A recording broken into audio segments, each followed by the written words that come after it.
So ne so we all have mentioned in my last video that we all can say that pretty much football universe is pretty much going ahead and without a doubt seeing some good products. I mean, in AFL particularly, I mean you have basically freaking Eddie going ahead making good plays. But we can't sleep on a guy that's been in the league for as long as Eddie, which has been season one, and can basically on 1v1s catch anything. Like the dude basically can catch anything. Either way, and I'm talking about Cactus Jack Maff. Yes, he's today's career rate cop in the video, and he's had a very interesting AFL career. From as he's won basically a good ton of awards, been to so many Pro Bowls, but the poor man just keeps getting unlucky in the playoffs. Like the dude dominates the playoffs. Like he isn't like Prime Chucks. Like man actually goes ahead and he works his ass off in the playoffs. Unfortunately, the the bad luck gets to him, and he eventually just doesn't see. And he still hasn't gotten his first ring, and he could be getting it soon.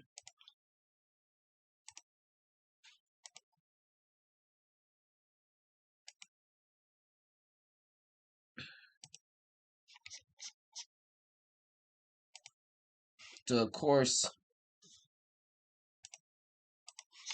it's going to go ahead and take a lot. But either way, today's video, we're going ahead and covering the career of Cactus Jack Maff. Either way, thank y'all for going ahead and coming in for this one. And when we look at Maff's career, it's hard to deny it. The man's basically has been a 6-time All-Pro, a 5-time Pro Bowler, a Hall of Famer, and a goddamn mother trucking dude that can actually get the job done. Like, literally, dude can get the job done. I'll say that's an exaggeration. Like, basically, you can get the job done.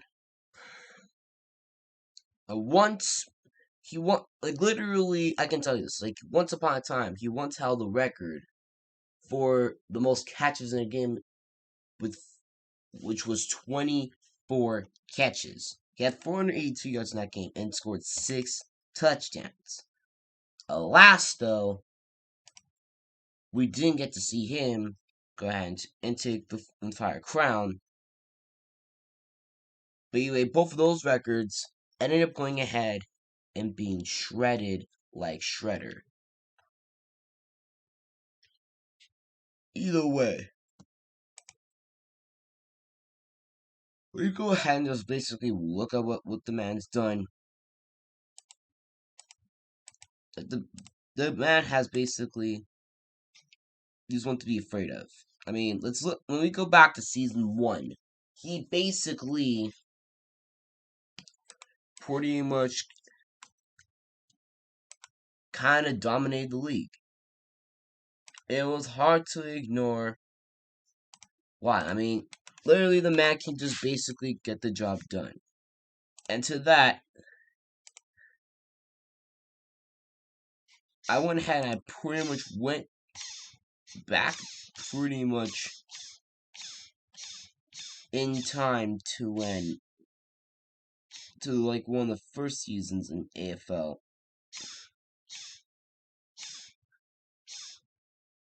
And when you saw basically, you basically saw a lot.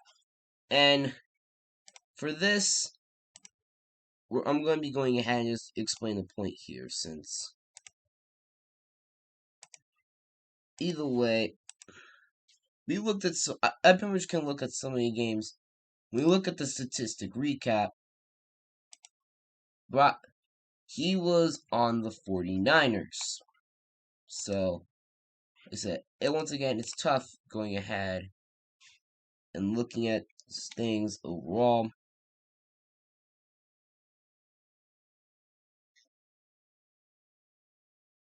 So I went ahead and I did look at a 49ers game that he played. And this was back when the Patriots went ahead and took him on. This is like basically, it was the first game of pretty much Maff's career. The Patriots, they had a good team. It was never to see Fon Lord Pred, Maff was just leading the 49ers squad. Like literally, Maff was just that good back then, and he dominated back then. Some people be asking, you might wonder, was he able to dominate now? And needless to say, Roblox NFL 2, which was Football Universe back then, actually looked like actual states. Like it actually just goes ahead, and it got like pretty much all of this stadium parts and all that crap right.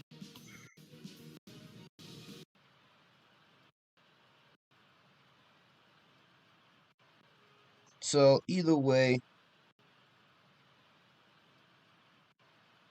so that first game he went ahead and he took up against the Lord Pred, and well, like I said, mind you, this is when Pred was actually good. And he's also wearing a different number back then. And it's more accurate than number 15. But either way, Matt can basically go ahead. Like, even though Pride was basically leading that team that first game, I'm not going to go ahead and really just talk too much about that whole part because season 1, he ended up going ahead and finishing with 1,000 yards receiving. Like, Matt basically went ahead and just said, 1,000 yards receiving. If I'm right, he went ahead, and I am. If you go to the all-time stats here on the maps, he had 57 catches for 1,049 yards and 13 touchdowns. And this is actually pretty crazy because basically you saw pretty much the whole fact there. And here was Maff on his kick return in season 1, and it also showed that he was also a pretty decent kick return back then. Honestly, don't know why they kick high anymore, but literally,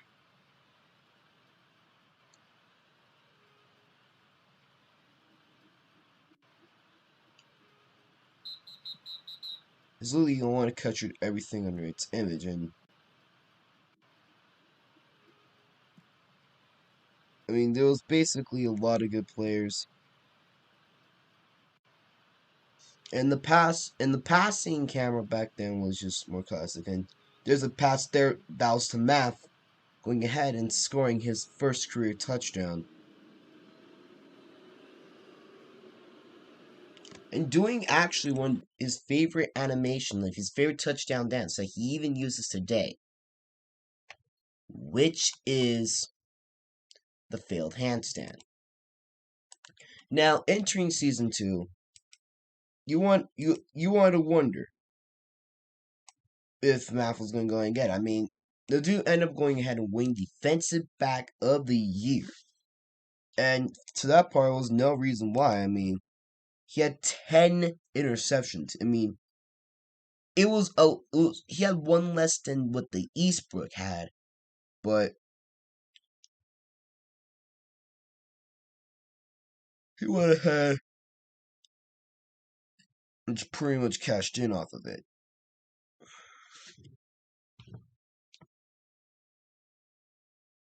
That 10 picks, with one pick six. Eventually in that first one, you didn't get a win, get made to the Super Bowl in that first one. That ended up going ahead, and we ended up going ahead and seeing Calvin 5 go ahead and pretty much come in and get work done. And Calvin pretty much went ahead and won that Super Bowl on a check down pass. And, well, you guys already seen the montages that Paculator made. So, well, yeah. So with that, you pretty much have seen entering season 2, now you basically asking, what can this man do? Well, this time, he signed with the Jets, and he goes ahead and surprisingly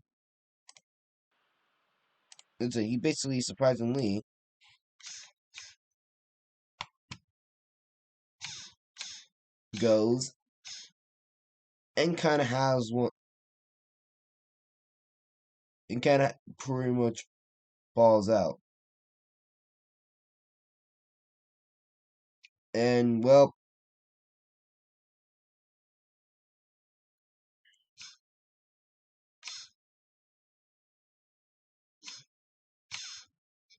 either way, this time he goes ahead and he makes himself comfortable as he ends up signing with the Jets. And in the end, we basically saw him make it to his first Super Bowl. Like, the dude got really close to Super Bowl this time.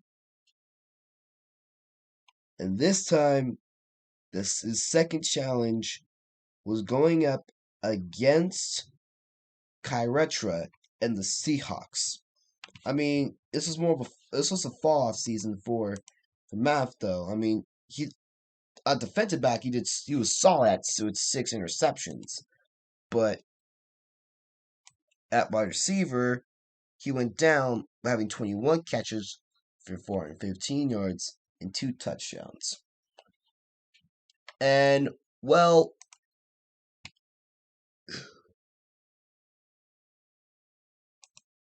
we felt the Super Bowl. And what happened? Home who dreams of being a superstar DJ? This is basically, I can just go and say, I'm just going to just play audio for it. Controversial player last season, switching teams more times than I can fucking count. But he definitely found a mainstay right here with this Jets offense and defense. And he definitely did enough to keep it going. No gain right there by the Seahawks. 2nd and 10, pass incomplete. Well, yeah, he was teaming up. Now, if we're really gonna pay attention to the Seahawks offense, their quarterback, he needs to pull more, way more completions than what he's putting out right now, and it looks like most of his completions are coming from short. And believe it or not, the Jets even went ahead and pretty much was kind of half dominating the game. Like, they were actually doing pretty good.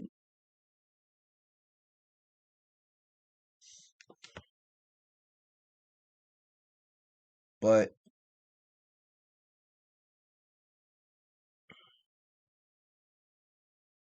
in the end, like I said, it was probably a classic battle. With the Jets scoring to take an 8-0 lead. Then the Seahawks strike back with Kyretra throwing a touchdown to Odie Breezy.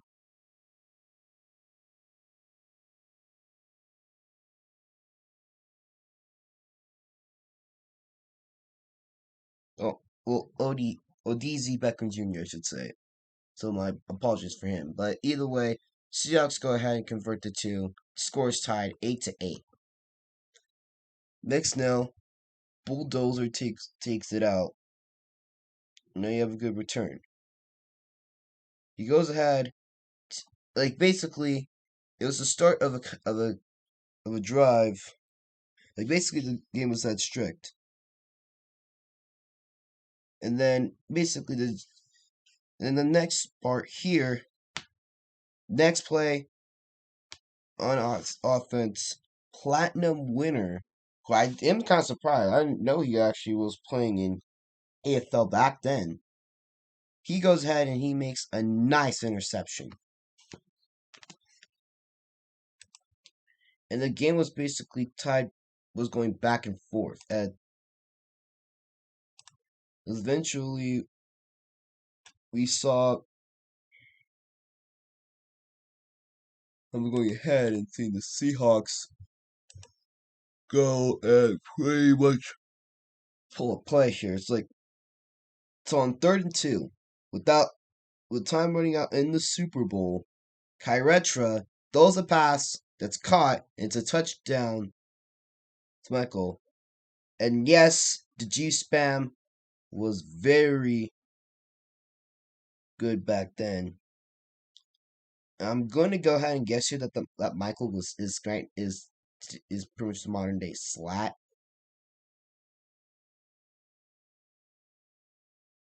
But I could be wrong. Just let me know if it is. But basically, this was basically one of the greatest fights you could probably go ahead and ever see. And then in the end, we all know that there only one team can decidedly win it.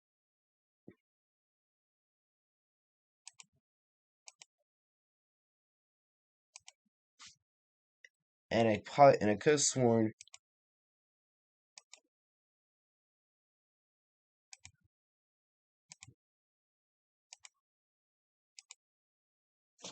they did go ahead and make a uniform change just to try to save themselves.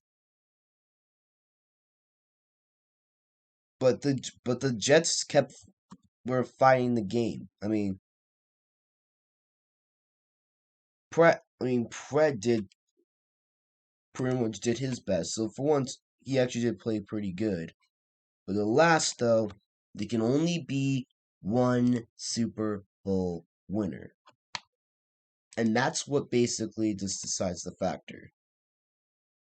That in the end, the final score was not even in the Jets' favor as they end up going ahead and losing with the final score of 24-20. The Seahawks spam G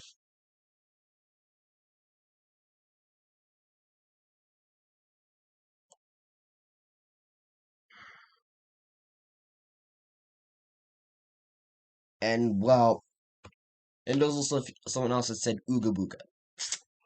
So either way, also the closest probably Maff has ever come to Super Bowl. And personally, he probably would have gone ahead and had it. But even though, despite the loss, Pratt ended up going ahead and somehow winning Super Bowl MVP. That actually was kind of surprising to see. Well, season 3 is when basically we saw shit really take off from Matt as he goes ahead and he teams up with Edgem on the Falcons with Eddie on his team, and he balls out 41 catches, 538 yards, 9 touchdowns. I mean, the yards is not perfect, but like that's a building step. That's a building step. But fortunately, even though the fact that the Falcons actually were pretty good,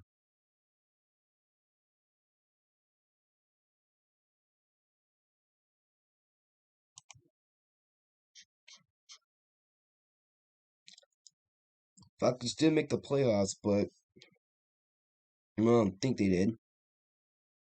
Well, yeah, they did, but they ended up losing to the Seahawks in the NFC Championship game.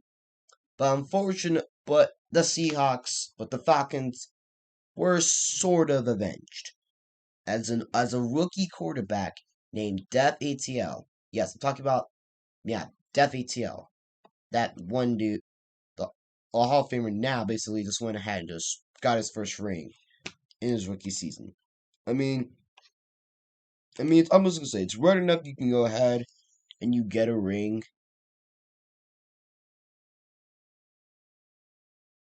And like basically after one season, I mean. Well, yeah.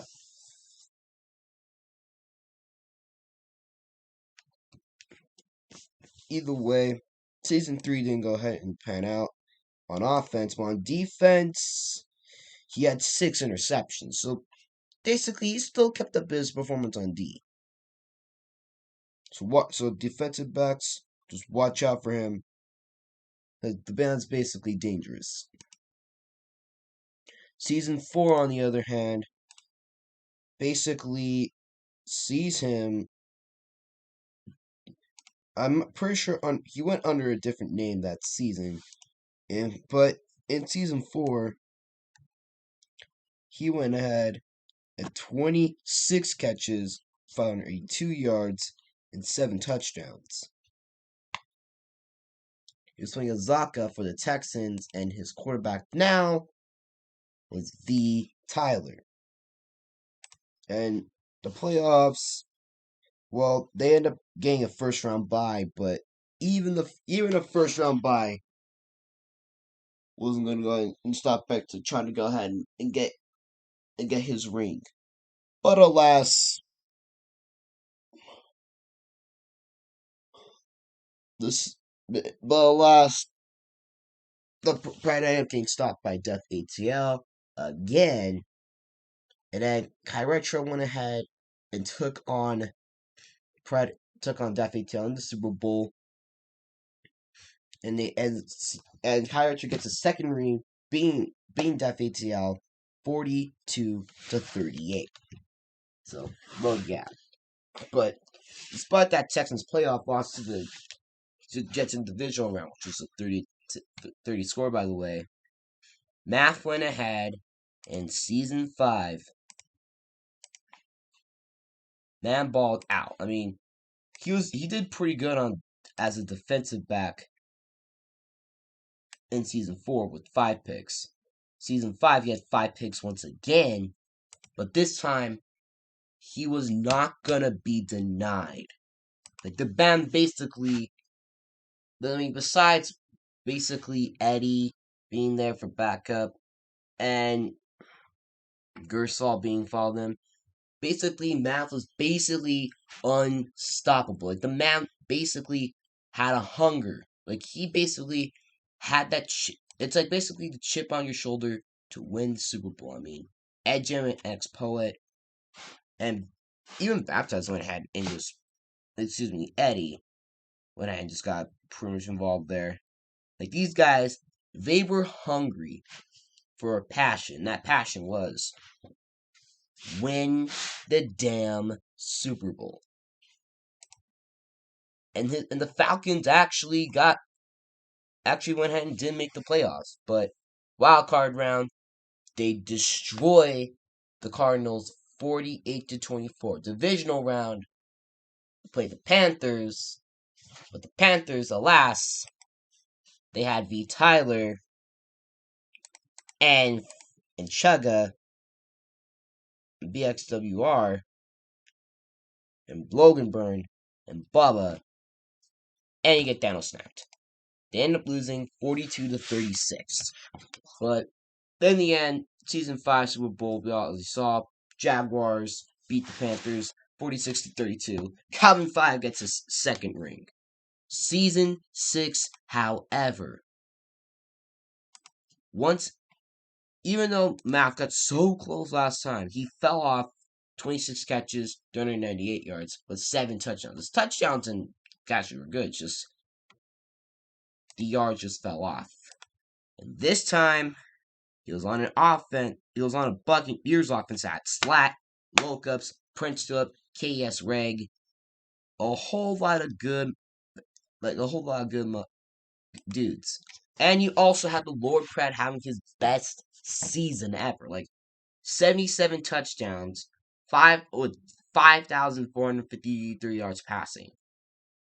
And not to mention, when Pratt did take it with his legs, and surprisingly, he added an extra touchdown on the ground. So honestly, well, yeah. Head provisor. Well, yeah. Either way, now season six sees him in the Buccaneers get the first round bye, and with the Rams also getting one as well. They beat the Giants 46-22 in the division round. In the NFC Championship game, however, they play the Rams in Death ATL, and they get slaughtered 34-14. And Pred just basically just became a meme after that. I'm just saying it. Like the receivers' faults. It was just Pred basically choked, and on the winning sideline on that Rams team was, of course, Death ATL. He goes on to the Super Bowl. Kerry Cali streams it. He beats Dez 42-30. And Etzo didn't get his ring then. RIP him.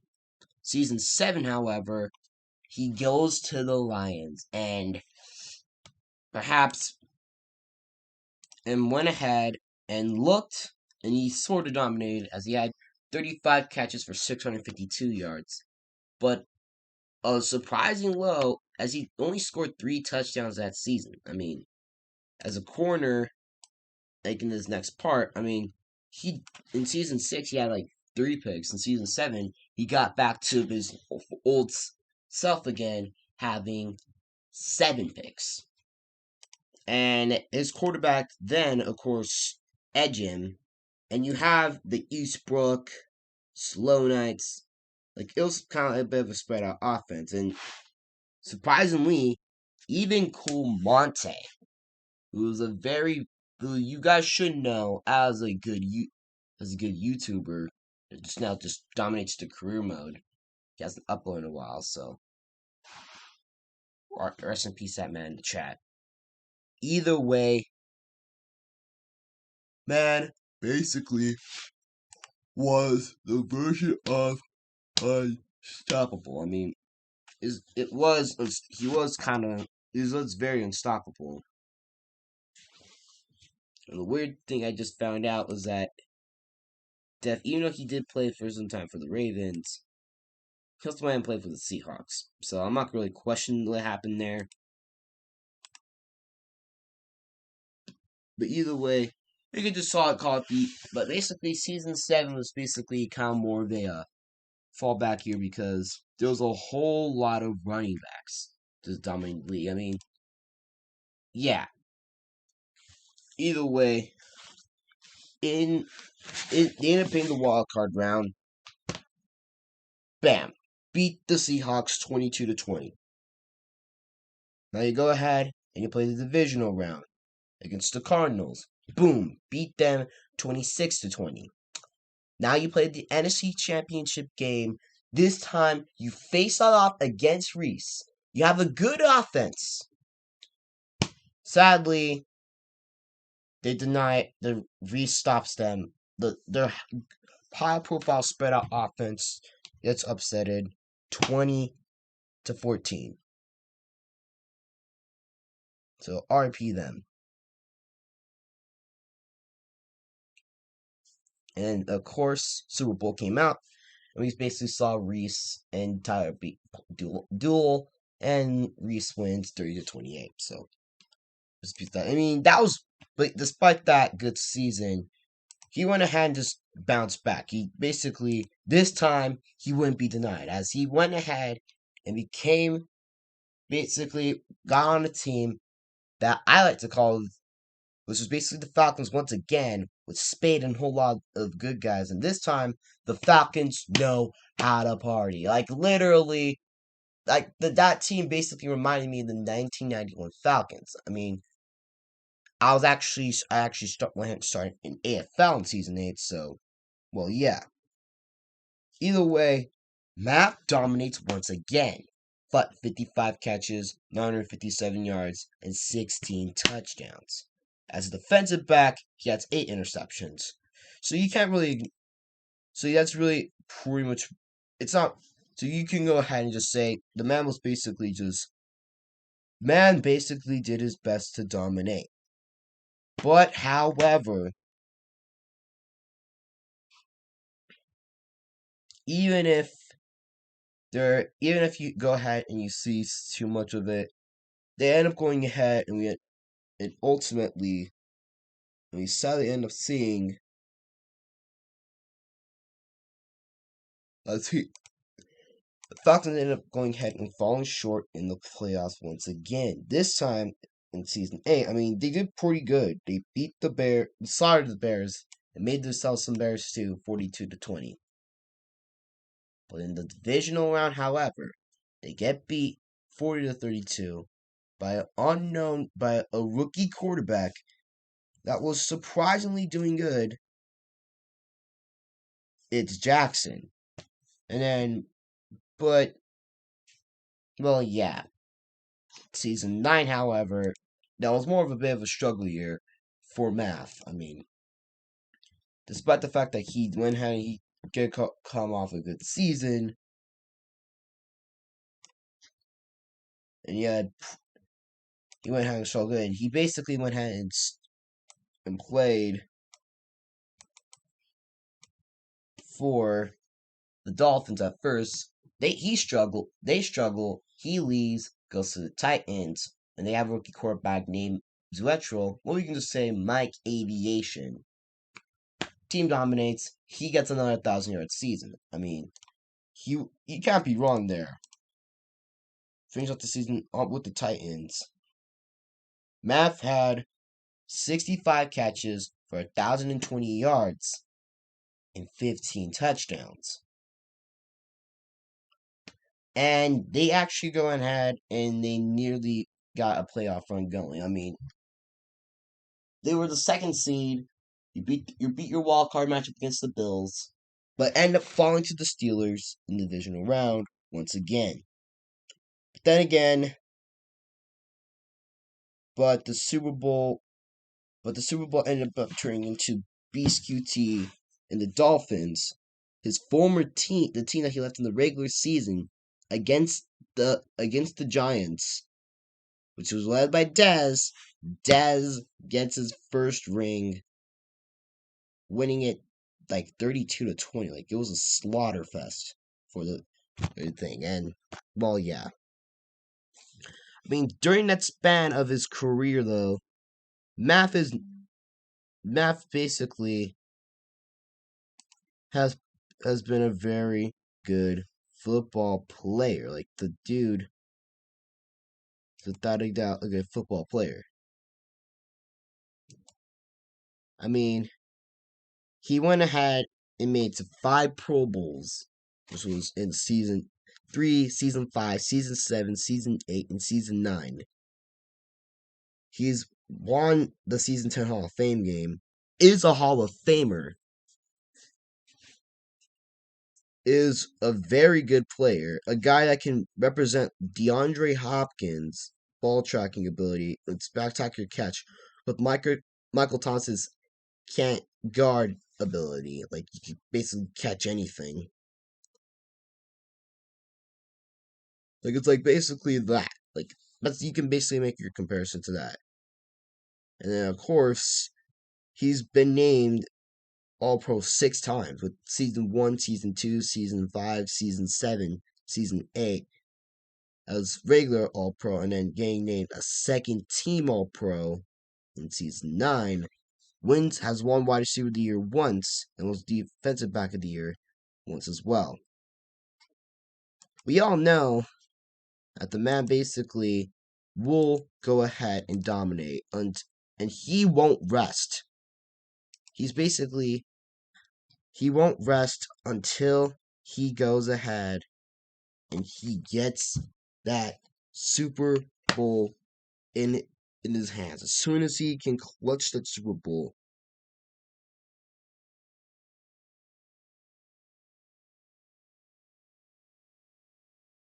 you can basically you can very well guarantee that the man is basically wants to go ahead and dominate.